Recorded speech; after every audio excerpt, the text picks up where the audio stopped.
दिया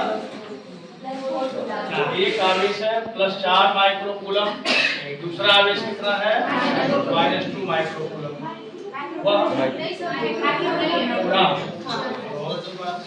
तो पहला है +4 कूलम, क्यों दिया +4 क्यू, और दूसरा दिया है -2। ये दो आवेश हैं, r दूरी पर रखे गए हैं, इनके बीच में यह बल लग रहा है। फिर इन दोनों आवेशों को आपस में स्पर्श करा के फिर उतने ही दूरी पर रख दिया जाता है, तो बल का मान कितना होगा ये पूछा जाएगा। तो देखिए, आपको हम बता भी चुके हैं ऐसे सवालों को कैसे सॉल्व करते हैं। ये देखो, ये कौन वाला है, ये है +4 और एक दूसरा आवेश यहाँ है, ये कौन है -2 क्यू। इनके बीच की जो दूरी है वो r है और बल कितना है यह। अब सभी लोग बोलेंगे बल है ये कूलम बल है, तो सभी लोग फार्मूला बोलेंगे कूलम बल का, जल्दी बोलो। बराबर के Q1 Q2 upon r square. अब यहाँ पर Q1 का मान कितना है 4, तो यहाँ लिखेंगे 4Q इनटू।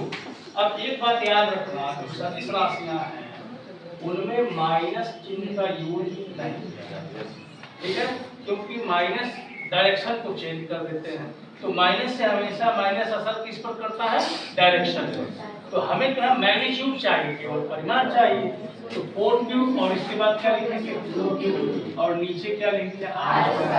अब ये 4 और 2 का गुणा हुआ तो 8 और ये हुआ K Q स्क्वायर Q और Q का गुणा Q square upon r square. यह एक क्वांटिटी है, एक राशि है ये वाली।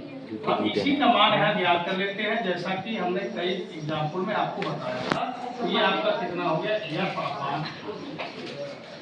हो गया ना, तो जाओ जी को। अब इसके बाद इतना तो आपने कर लिया। अब इसके बाद का क्या बताया गया, इन दोनों आवेशों को स्पर्श करा दिया गया, इन दोनों को आपस में स्पर्श करा दिया गया, याद है ना। Yes sir. अब जब स्पर्श कराया जाता है तो दोनों आवेश एक साथ जुड़ जाते हैं, +4Q और -2Q बराबर कितना +2Q जल्दी बोलो भाई +2Q। अब फिर इनको हम अलग अलग कर देते हैं, उतने ही दूरी पर रख देते हैं, इसको यहाँ रख दिया। तो अब बताओ कि अब जो यहाँ पर गोला था दोनों को मिलाकर आवेश कितना हो गया 2। समरूप गोले जब होते हैं तो अलग करने पर कैसे बढ़ते हैं, बराबर बराबर। तो 2Q है, 2 भाग में बटा तो कितना कितना हुआ QQ। और तो इसमें भी कितना आया Q और इसमें भी कितना आया Q। उतने ही दूरी पर रखा गया, लेकिन बल हमने माना कि F डैश। नया बल F डैश। तो अब नया बल F डैश हम लोग निकाला, तो K। अब Q1 का मान कितना हुआ Q और Q2 का मान कितना हुआ Q। और दूरी कितनी है, अरे ठीक है।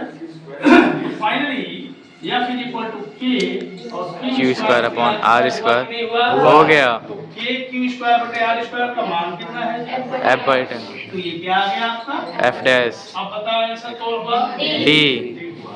अब जिनका भी आंसर मिस कर गया, क्यों मिस कर गया, बताइए जल्दी से, कहाँ गलत जा रहा है।